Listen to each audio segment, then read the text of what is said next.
మా నాన్నగారు ఇక్కడ డిస్ట్రిక్ట్ పంచాయత్ ఆఫీసర్గా డిఎల్పిఓగా పనిచేశారు కేసీరాజ్ నరసింహారావు గారు.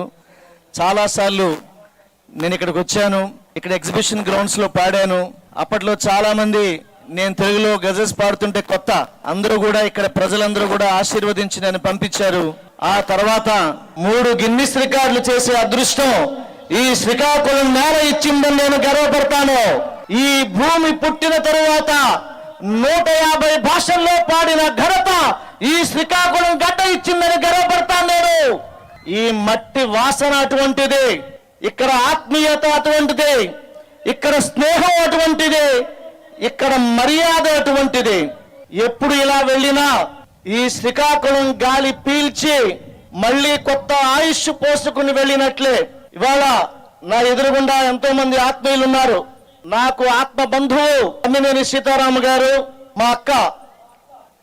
అలాగే ఉద్దానంలో ఎప్పుడో 15 ఏళ్ల క్రితమే కిడ్నీ డిసీజెస్ తో చనిపోతారు అని అప్పటి ఎమ్మెల్యే ప్రియా సాయిరాజు నేను కలిసి సుమారుగా 40 RO ప్లాంట్లు పెట్టాము అక్కడ.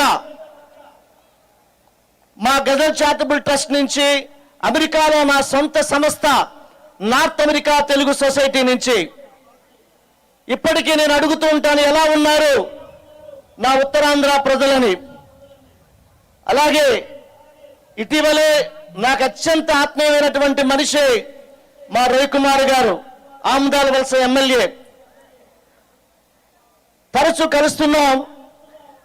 ఇటీవల మేము ఆంధ్ర సారస్వత పరిషత్తు నుంచి ప్రపంచ తెలుగు మహాసభలు చేసినప్పుడు నాకు పెద్ద పరిచయం లేకపోయినా సౌమ్య సంపత్ వాళ్ళ హస్బెండ్ రాము గారు నా దగ్గరకు వచ్చి మేము కూడా ఈ ప్రపంచ తెలుగు మహాసభలు లైవ్ టెలికాస్ట్ ఇస్తామంటే నాకు పరిచయం లేకపోయినా వారిని ఓకే అన్నా.